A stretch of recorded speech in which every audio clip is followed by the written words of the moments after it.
दोस्तों, हम लोग थे दुर्ग स्टेशन में और जल्दी से आ जाती है हमारी रेलगाड़ी, जिस पर हम सवार होकर सीधे पहुंच जाते हैं माता बमलेश्वरी जी के पास, जो कि छत्तीसगढ़ राज्य के राजनांदगांव जिले के डोंगरगढ़ में स्थित है।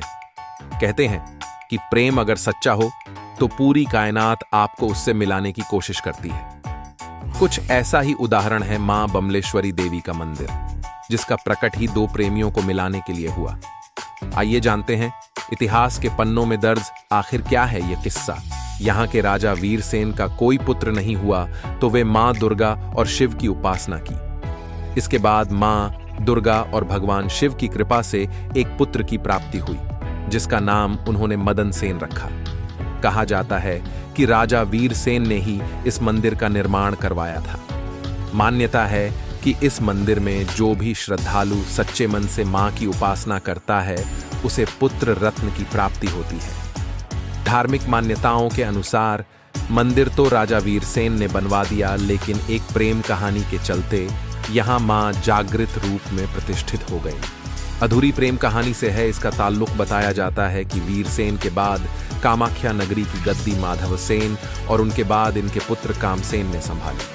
कामसेन राजा विक्रमादित्य के समकालीन थे। बताया जाता है कि कामसेन के दरबार में कामकंदला नाम की एक नर्तकी थी, जिस पर संगीतज्ञ माधवनल मोहित हो गए और बाद में दोनों एक दूसरे से प्यार करने लगे। बताया जाता है कि कामसेन का पुत्र मदनादित्य की नजर कामकंदला थी। जब उसे इस बात की जानकारी मिली कि कामकंदला माधवनल से प्यार करती है, तो उसे बंदी बना लिया और माधवनल को पकड़ने के लिए सिपाहियों को भेज दिया। इस बात की जानकारी जब माधवनल को चली तो वह भागकर उज्जैन पहुंच गया।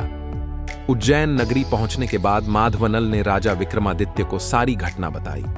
इसके बाद राजा विक्रमादित्य ने माधवनल का साथ दिया और माधवनल को प्यार दिलाने के लिए कामाख्या नगरी पर आक्रमण कर दिया। इस आक्रमण में पूरा राज्य तहस नहस हो गया और माधवनल के हाथों मदनादित्य मारा गया।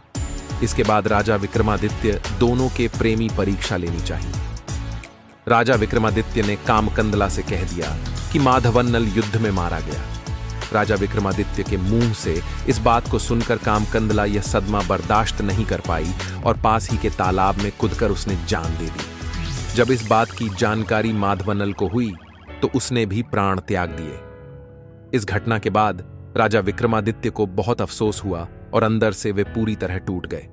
इसके बाद राजा विक्रमादित्य ने मां बगलामुखी की पूजा करने के बाद उन्होंने मां से क्षमा मांगी और प्राण त्यागने चल दिए। बताया जाता है कि इस घटना के बाद मां प्रकट हुई और राजा विक्रमादित्य को ऐसा करने से रोका।